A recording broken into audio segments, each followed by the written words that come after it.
The blade had fallen before many in the crowd fully grasped what they had witnessed. Moments earlier, Louis Capet had tried to project the authority he no longer possessed, stepping down from the carriage in a plain coat rather than royal finery. He declared his innocence and forgiveness, but the drum rolls ordered by General Santerre smothered his words. As Charles-Henri Sanson released the lever, the guillotine's angled edge translated gravity into judgment. Its motion appeared brutally simple. A weighted blade slid in grooved uprights, guided by iron fittings polished through repeated use. The condemned lay secured on a hinged plank, the bascule, which tipped forward to present the neck to a wooden lunette. A rope, a latch, a fall of less than a second, then the sudden silence that followed the thud. Blood darkened the scaffold, but the mechanism itself seemed indifferent, as if performing a calculated experiment. Yet this execution broke with centuries of royal ritual. A king traditionally met death by sword, surrounded by symbols of rank. Here, in the Place de la Révolution, a standardized machine delivered the stroke that any common criminal might receive. The guillotine had been introduced in revolutionary France as a rational, egalitarian instrument, promising swift and less painful death. On that January morning in 1793, it revealed how an idea of humane justice could become a tool of cold, impersonal power. In the autumn of 1789, far from the tumults of Parisian streets, the National Assembly met in halls heavy with candle smoke and the scent of ink. On 10 October, deputy and physician Joseph Ignace Guillotin took the floor. He invoked Enlightenment principles and denounced the cruelty and inequality of existing executions, where nobles might be swiftly beheaded, while commoners often suffered prolonged deaths on the gallows or the wheel. Guillotin's proposal, repeated and refined in December, stated that the law should be the same for all citizens. Every condemned person, he argued, whatever their rank, should die in the same way, by decapitation carried out by a single mechanical device. Behind his words lay revulsion at botched executions with axes and swords, and the influence of reformers such as Cesare Beccaria, who had questioned torture and spectacular suffering. Illustrations and reports from abroad already showed machines for beheading, the Scottish maiden, the Italian mannaia, and similar regional devices. Yet none had been adopted as a national, standardized instrument of justice. Debate continued through the early years of the Revolution. Then, on 20th of March, 1792, the Legislative Assembly decreed that all death sentences in France would be carried out by decapitation, and that a mechanical apparatus must be constructed to perform it. In early 1792, the guillotine emerged not in a dungeon, but in a Parisian workshop. Under a state contract, the German-born harpsichord maker and mechanic Tobias Schmidt worked with the surgeon and anatomist Antoine Louis to turn political decree into machinery. They abandoned an early curved blade after trials suggested tearing rather than cutting. Instead, they chose a heavy, oblique blade, its angled edge designed to slice through the neck swiftly and with minimal resistance. Around this blade, a whole system took shape. Tall wooden uprights guided the weighty metal in carefully cut grooves, ensuring a straight, friction-limited fall. Below, a tilting plank, the bascule, tipped the condemned forward, aligning the body. The hinged lunette then closed firmly around the neck, fixing it. At the Bicêtre hospital, the team tested these elements on corpses, then on live sheep and other animals, timing the fall and examining wounds for precision and completeness. Antoine Louis later reported to the Academy of Surgery, arguing that sudden decapitation interrupted the spinal cord and cerebral circulation so abruptly that death followed almost instantaneously. The theory met its public trial on 25 April 1792 at the Place de Grève, upon the highwayman Nicolas Jacques Pelletier. Eyewitnesses described a single, rapid stroke and immediate death. The crowd's reaction was mixed. Some complained the execution was too quick, too bloodless, and disturbingly mechanical in its cold efficiency. By 1792, the guillotine had left the confines of medical proposals and legislative debate. It stood in public squares, hauled on carts through the streets of revolutionary Paris. Authorities ordered it dismantled and reassembled as needed, moving it from the Place de Grève to the Carrousel and then to the Place de la Révolution. Each relocation accompanied a new phase of political tension as crowds gathered to witness justice reshaped in steel and falling wood. The lists of the condemned lengthened with alarming speed. Thieves, army deserters, suspected royalists, and political opponents all passed beneath the same angled blade. The execution, once a spectacle of ropes, wheels, and burning, became a standardized procedure. The guillotine cut time itself. A few seconds of preparation, a single motion, and the deed was done. In the registers of Parisian prisons, a new monotony appeared, repeated entries ending with the same method of death. Across France, local authorities sought to replicate this efficiency. Official instructions circulated, giving dimensions and mechanisms derived from the Paris model. Carpenters and blacksmiths in Lyon, Nantes, Bordeaux, and many smaller towns followed them, producing provincial guillotines that mirrored the capital's machine. Municipal budgets recorded the cost of their construction, storage in town halls, and the wages of permanent executioners. The guillotine became not just a device, but an administrative routine built into revolutionary governance. By 1793, the guillotine no longer stood as a transient spectacle, but as a fixed presence in Parisian life. Erected on major squares, it operated with a relentless, almost mechanical rhythm. Prison carts rolled daily from the conciergerie and other overcrowded jails, carrying condemned men and women toward the scaffold. Clerks read names from the revolutionary tribunal's lists, while onlookers watched a procedure that had become disturbingly routine, framed as justice in the service of the Republic. Executioner Charles-Henri Sanson and his assistants adapted their craft to an unprecedented volume of death. They refined movements to seconds, binding hands, positioning bodies, releasing the blade.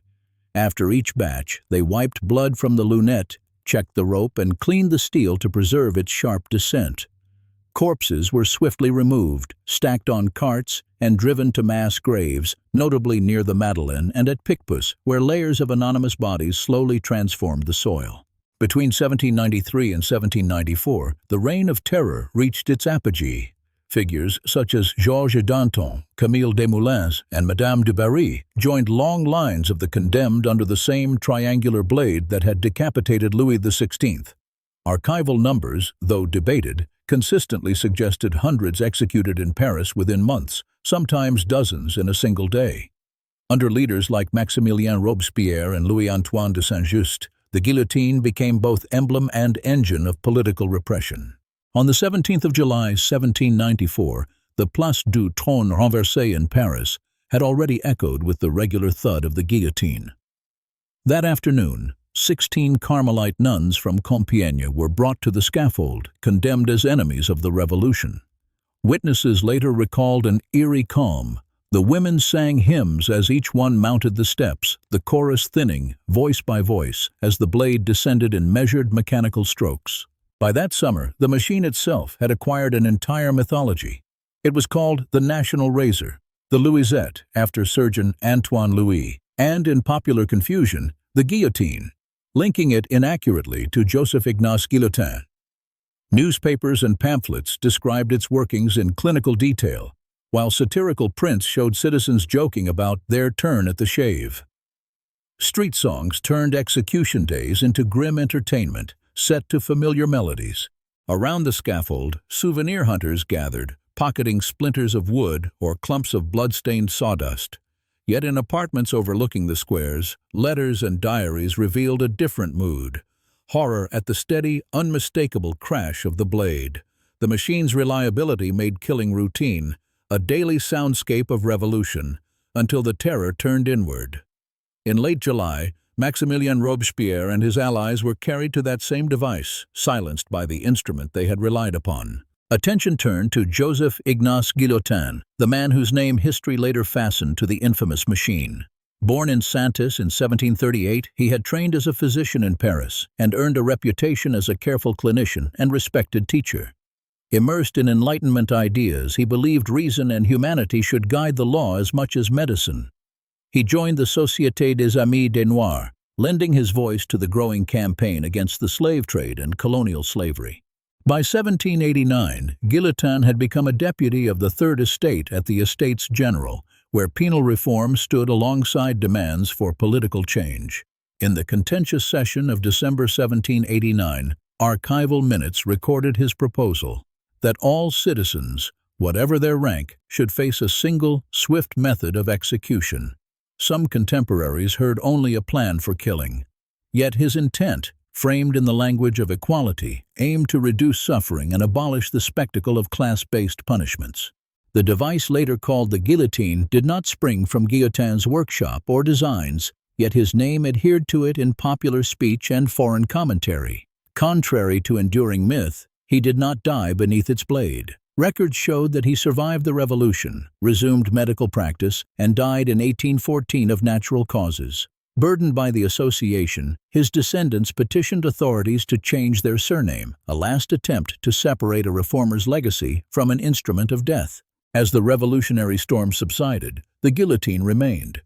Under Napoleon and the restored monarchies, it no longer framed vast political purges, but processed ordinary criminal cases. Murderers, forgers, and highway bandits walked the same final steps once taken by revolutionaries and royalists. Sentences followed codified procedures, read out in formal courtrooms before the condemned were transferred to courtyards or prison gates. Chaos gave way to ritual, and the scaffold seemed almost bureaucratic. During the July monarchy and the Second Empire, the machine underwent careful refinement. French engineers adjusted the weight of the blade, the angle of the bevel, and the stability of the uprights. In parts of the German states and in Italian territories, similar beheading devices appeared, influenced by the French model but adapted to local craftsmanship. Over time, these lines of development converged into the compact, steel-clad forms later recognized as the German Fallbeil. The guillotine's reach extended far beyond metropolitan France.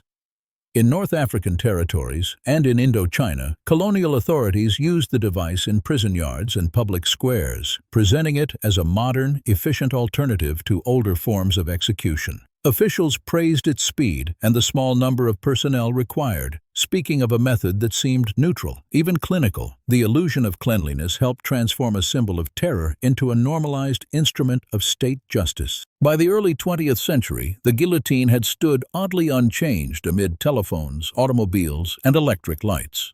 In France, executions increasingly took place behind high prison walls, often in the dim hours before dawn. Crews erected the machine in courtyards, such as those of La Santé, while officials and a handful of witnesses assembled in heavy silence. Newspapers still reported each beheading, but the spectacle that had once filled city squares now unfolded in carefully managed secrecy. Occasionally, however, the guillotine stepped back into the open street. In June 1939, the execution of serial killer Eugen Weidmann outside the prison in Versailles drew a dense crowd. Photographers captured the scene, and at least one clandestine film camera recorded the fall of the blade. Press accounts described onlookers jostling for position, some reportedly dipping handkerchiefs in blood or fighting over souvenirs. The lurid coverage triggered widespread disgust and a storm of political criticism. The scandal around Weidmann's death marked a turning point. Authorities decided that never again would the guillotine appear in public squares. From late 1939 onward, all French executions occurred in prison interiors, the device stored and assembled out of sight. Yet the guillotine's influence extended far beyond France. Its principles informed German Fallbeil used under the Nazi regime in execution sites such as Plötzensee prison in Berlin, where thousands, including political opponents and resistance members, were killed with industrial regularity. In the 1970s, the guillotine still stood, largely hidden from public view, yet firmly embedded in French law. Its blade fell on Christian Ranucci in 1976, after a highly publicized trial for robbery and murder that stirred fierce debate. Doubts about the evidence and later investigations into possible miscarriages of justice turned his case into a rallying point. It exposed the uneasy coexistence of modern legal ideals and a visibly archaic tool of death. At dawn on September 10, 1977, Hamida Jandoubi was led to the guillotine in Baumet's prison, Marseille. Journalists later evoked a small circle of officials, the hush of prison courtyards, and the feeling of performing a ritual that no longer belonged to its time. No cameras recorded the moment, yet its symbolism was unmistakable. In a Western democracy that spoke the language of human rights, the state still killed with an 18th-century machine. The political tide turned with the campaign led by Robert Badinter, who denounced capital punishment as incompatible with human dignity. In 1981, France abolished the death penalty, and with it, the guillotine's legal role. Some machines vanished into depots. Others appeared in museums and films, frozen between horror and fascination. Looking back to January 1793, the promise of an equal swift death now seemed bound to centuries of fear, power, and contested ideas of justice.